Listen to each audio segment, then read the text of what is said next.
everybody. My name is Susan Figge, and I'm going to be your professor for the next 6 weeks. This class is CRJ202, Victimology and Criminology. I've been teaching this class for about 15 years. I was a police officer prior to this, and I think if you go to your announcements, and I hope you all do, you can read it and you can see a little bit of information about who I am. I, for the most part in my career, worked an awful lot with victims because I felt very honored to be able to work with people who for some reason didn't have a voice at the time, and to be their voice. So I want to go over just a little bit about this class that I'm going to expect from you and you can expect from me. The first thing you can know is that every morning I will get up and the first thing I will do, even before I have my coffee, or maybe during my coffee, I will go to my email. I'll go to the class and see what there was in the class. Before I go to bed every night, I will also go back on the computer and I'll see what's in and what needs to be addressed. During the time that's in between there, I very often run in and I check and see what's going on, and I'll spend a couple hours here or there. But you're always able to contact me via a text. The text is the easiest way because I keep my phone on mute. My text, you can always text me to 413-883-3537, and I'll write that down in the announcement. So you can always text me. Never worry about if I'm awake or not because I don't take my phone with me when I go to bed. So when I get up in the morning, if it's there, I'll text you back, and don't worry about if you don't get back to me right away. Same thing. But I will always go to the computer every single day in the morning and every single night, and very often during the day. But if you need me, I'm here for you. You can also call as well. This class can be controversial, and I want you to know that it's very important that you realize that we need to be respectful of each other. Sometimes I'll put a discussion out there, and you'll think, oh my goodness, Professor Figge, what is wrong with you? But I'll put it out there so you see that there's other sides to the coin. And it doesn't mean that I necessarily agree with that, because you'll find that very often I don't, but I won't. That's not my business to tell you. My job is to see that there is another side, and we have to look at those other sides and see what happens. The first week, we're going to be doing some course competencies that are going to happen. I really want you to know about the modules. The modules I go by, and when you look at this, there's a rubric.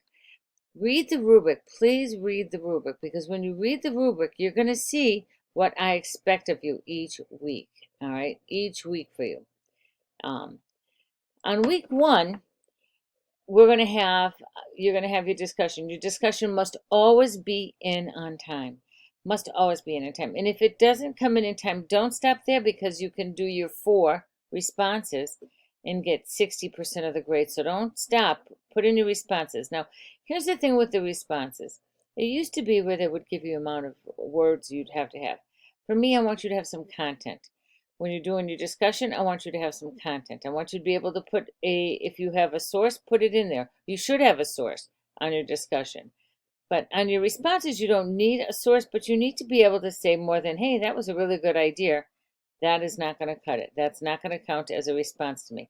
If you think somebody had a really good idea, hey, you had a really good idea there, be very respectful of that person and say, have you thought about this as well? And then bring up something else. Or look into another aspect of it. Say, I didn't realize there was that part of it, and I saw this as well. I want you to go one step further than just saying, hey, you did a great job, or hey, you really did a crummy job. We don't ever tell anybody they did a crummy job. We say, have you thought about this? So our discussion is going to be the evolution of crime. And what is the history of punishment? So the history tells us that punishments were often doled out by the victim of a crime as a revenge or a payback. And that's part of the problem with society. And this is my own personal vision. I'm going to tell you this. Is that very often we want revenge. But here's the problem. When we want revenge and we want people to go to jail till they turn, 1,000 years old and rot in jail, they don't rot in jail. Life imprisonment in Massachusetts is 15 years. So they're going to get out. And you know who they're going to be? They're going to be our neighbors. So if we put somebody into prison, we need to think about how can we make them a better person for society, because those people are coming out and they're going to be our neighbors. They're going to be our brother-in-laws. They're going to be our sister-in-laws. They're going to be our next-door neighbors. They won't be our teachers probably because they'll have a criminal history, but they're going to be people we interact with every day. And those are we want people to come out to be better. And that's one of the reasons I love Hampden County Corrections. They always think, what can we do? How can we train? How can we get them a good paying job when they come out so that they have something good to go to? But as I said, we're looking at the evolution of crime and law, and it was really funny. A lot of people don't think of this, but I'm going to throw this up here. It's a BuzzFeed article, and it has to do with women and the way that women were treated early on. Now, some of these, this is the only right here, the branks and the metal spikes were the only tools brought over when they came over from England to punish women for speaking out or for gossiping or for the scolds or if they talked back because you were your husband owns you. You're the men in your house, the patriarchal society, they owned you. So when we look at this, we say, oh my gosh, women who nagged or gossiped had metal spikes. They also had dunking. And as we go forward, their bickering would be locked together in the shrew's fiddle. Can you imagine? I would never get out of that. Women accused of sexual misconduct would be humiliated in a cooking stand, a stool. I'm going to send this to you because I thought it was very interesting. The ducking stools where they would duck you into water, and you'd think you'd be drowning, you'd be tied into this chair, and they would put you in the water. This was up to your husband to decide how he was going to do this. It would be to cool you off from being mad. Yeah, that would get me cooled off for sure. Gossiping woman might be locked up in the neck and left outside the mercy of the crowd, where they could throw things at you. If she was accused of sleeping around, she might be locked into a drunkard's cloak. That's a nice headpiece. And the barrel, she might have her nose cut off. I think that's a little drastic too. So I'm going to send this to you because there's a lot of things in here I thought, I'm imagining that unless you've, studied this before, you wouldn't have known all these that were out there. To be branded with a hot iron. There's a lot that goes out there. So I want you, when you're looking at the history of punishment, also look at the history of women in punishment. Look at the Harambe and the laws of retribution, an eye for an eye. So those are the things, when you're doing your discussion, you can say to yourself, what are some of the things? Where's the history come from? Now let's just look at present history with the criminal laws.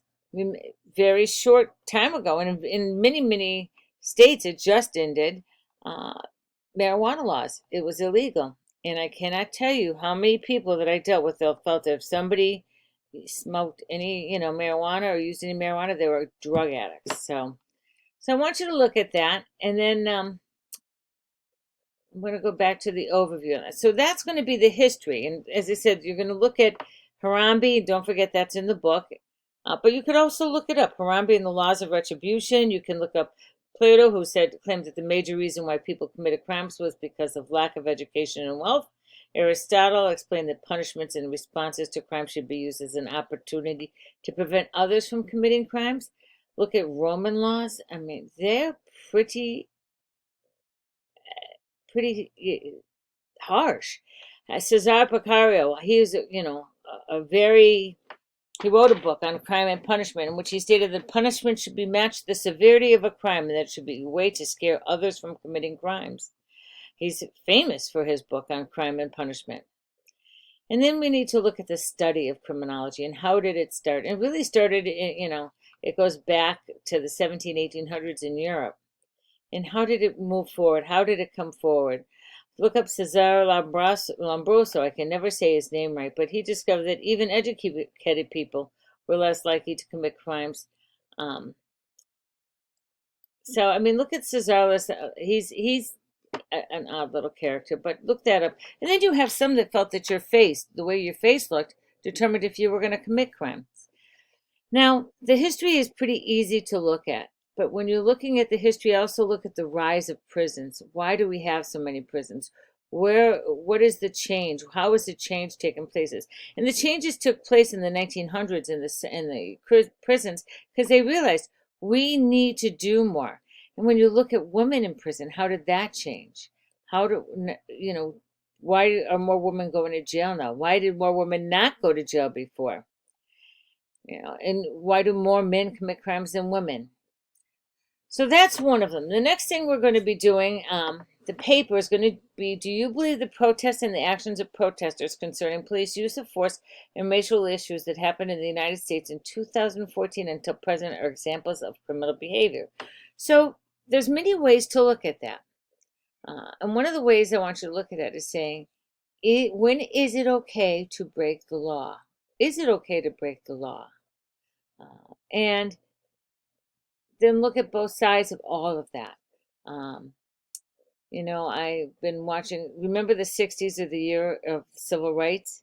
Well, I think we're right in some more civil rights areas times. And how are things changing? And how are they going to change? And did they change? Did Black Lives Matter help change us? And is Black Lives Matter being blamed for violence when in fact that could be fringes? How do you compare it to the insurrection? So I think there's a lot that's going on right now that people are comparing anyway. So I want you to look at that and see the use of force and how did it change. And one of the things you might want to look at on the use of force is, when did police departments start getting weapons of destruction from the government? I always thought that was an interesting way into that. They would get all the surplus of the army and the services. When did community police start edging out into a more militaristic police department? And who's responsible for that? I'm a firm believer of community policing. So there's a couple of things you'll never know where I stand, but there's some things you will always know where I stand. Community policing is the police and the community working together for a common goal. It will always work if you have the right person in that job. It will never work if you put the wrong person in. Never. So, on that note, I want you to make sure that you have your discussions in on time. Your paper must be in on time first week. If it's not, then you will be bounced from the class, and I have no choice on that. The school does that without me even, they go in and they just do it. The other thing I want to tell you is, if you are late, even if you're late 10 minutes, I get this, even if you're late 1 minute, I get this red blaring sign that says late, late, late over the top. And it's a 30% deduction. So know that. So make sure that if you're going to be late, number one, notify me before it's late. Number two, if it is late and there's a legitimate reason, and you can show me there's a legitimate reason for being late, please contact me. I always realize that life happens, and I try to work with those who have legitimate reasons why something's not in. I also will tell you, if you have any special circumstances, you need to let me know. But I can tell you also, remember I was a cop for 32 years, and part of that is, if you tell me that your grandmother died and you forgot you told me last semester she died, then I'm going to be like, call you on it.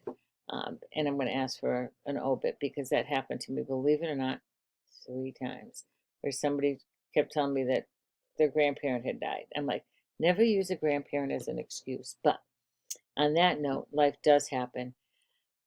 I get it. I was a non-traditional student. I had kids. I had a dying father. I was working full time. I thank God I had my husband that was able to help me, but that's being lucky, because not everybody has that. And so it was, they don't have somebody that can help them. I had a twin sister that could help me.